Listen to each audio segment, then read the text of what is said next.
Bonjour, je me présente Yannick Seyer. Bienvenue dans mes cours de chimie et de biophysique gratuits, dédiés aujourd'hui au calcul de longueur d'onde du spectre de l'hydrogène atomique.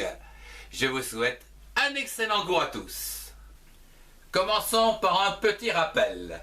L'atome peut être modélisé avec un rond rouge comme ceci pour représenter le noyau autour duquel gravitent donc des électrons sur des niveaux d'énergie comme ceci que l'on appelle K, L, M et qui sont fonction du premier nombre quantique. Je vous renvoie à mes cours. Alors, je vais faire symboliser donc des électrons comme ceci, voilà,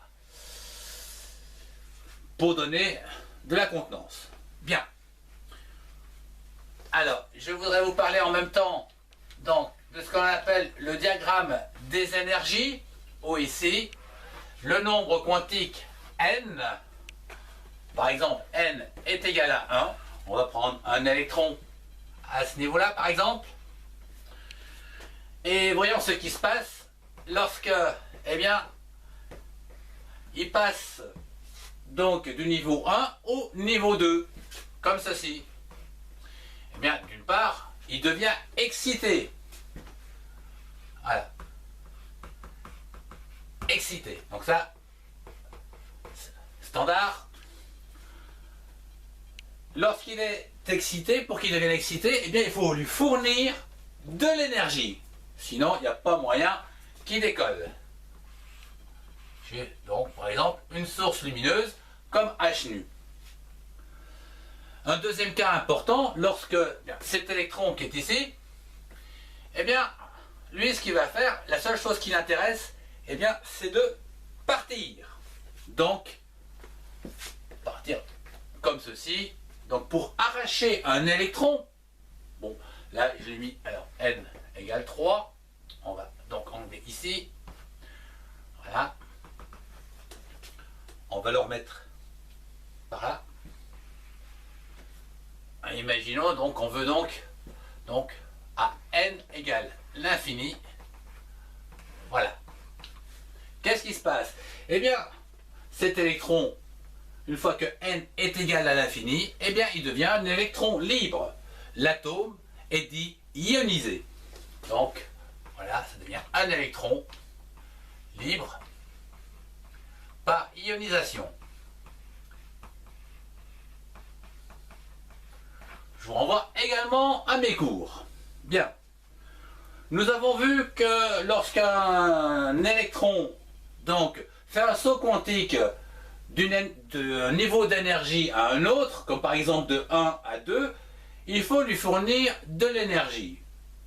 Dans le cas contraire, par exemple ici, on va passer donc du niveau 2 au niveau 1 par exemple, eh bien ici, il y aura émission donc d'un photon. Je voudrais terminer sur ce diagramme donc des énergies, où ici nous avons une relation. Alors, E de n est égal donc à moins 13,6 sur n au carré en électrovolts. Ce qui nous permet, à partir de cette formule, eh bien, de calculer les différents niveaux d'énergie.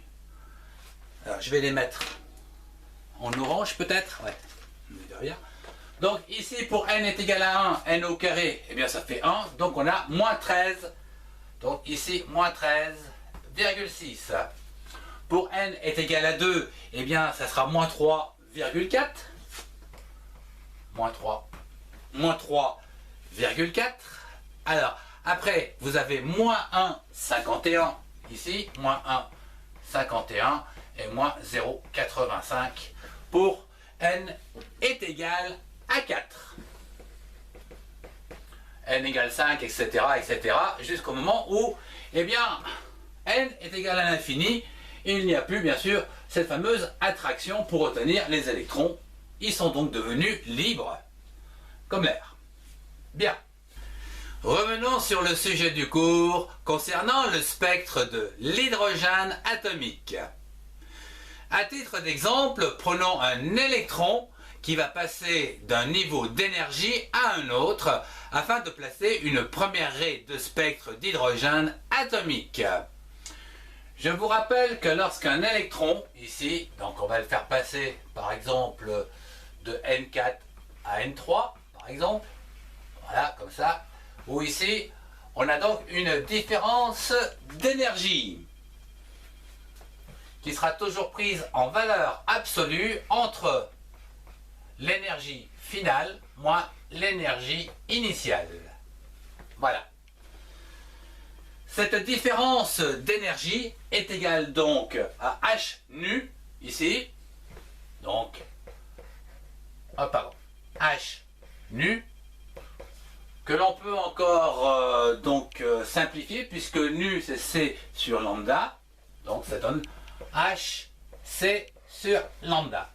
Où ici H est la constante de Planck, C c'est la vitesse de la lumière, et bien sûr lambda c'est la longueur d'onde, qui va donc nous servir ici, puisque cette longueur d'onde sera donc associée donc à ce passage donc de l'électron entre un niveau d'énergie et un autre niveau d'énergie. Nous pouvons donc, à partir donc de cette formule, oui, de cette formule dite littérale, avoir lambda, donc la longueur d'onde, qui sera donc égale donc à hc sur delta E. Lorsque bien on a énormément donc de calculs à faire, eh bien il existe une équation semi-littérale qui va donc nous amener à dire que lambda en nanomètres est égal à 1243 sur delta E exprimé en électronvolts, ce qui est relativement simple au niveau calcul. Là on a pu entraîner H et C donc avec des valeurs que H c'est 10-34, C 10 puissance 8 en mètres, etc. Bien, calculons par exemple, à titre toujours d'exemple, donc lambda, ici, donc on va l'appeler 3/2. Voilà. On va prendre ce cas de figure. Donc, 2,3, c'est égal donc à 1243 sur la différence, donc 2, donc c'est moins 3,4, moins 1, 51, ce qui va donc nous donner 658 nanomètres. 158 nanomètres. Voyons présent où se situent ces 658 nanomètres dans le spectre de raies que je vous ai dessiné ici et qui va se situer là, juste ici, et qui va correspondre donc à une raie rouge que l'on appelle également de la série de Balmer. Tout ceci, c'est une série de Balmer. Voilà. Ce spectre de l'hydrogène atomique comprend également deux autres séries, comme par exemple la série de Lyman, qui se situe ici, dans les UV, donc série de Lyman.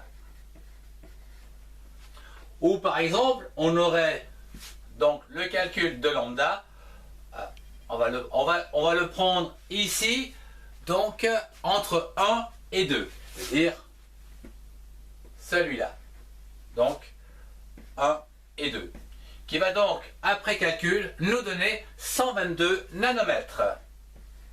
122 nanomètres. Et qui va donc se situer environ ici.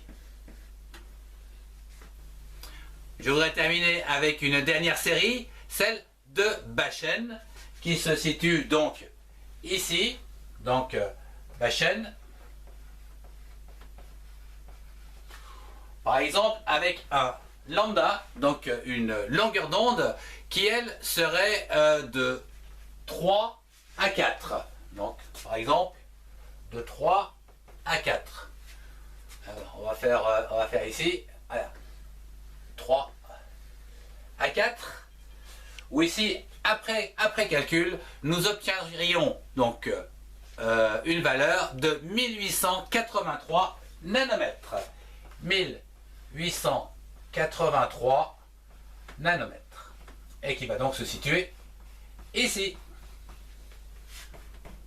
Voilà donc un petit peu le spectre donc de cet atome d'hydrogène atomique avec différents lambdas dans les séries de Lyman, Balmer et Bachène. Je vous remercie de votre attention. Si vous avez aimé, mettez un pouce et partagez cette vidéo avec ceux qui en ont besoin. Pour de plus amples informations, retrouvez-moi dans mes cours à l'intérieur des playlists qui sont affichées. Au revoir et à très bientôt.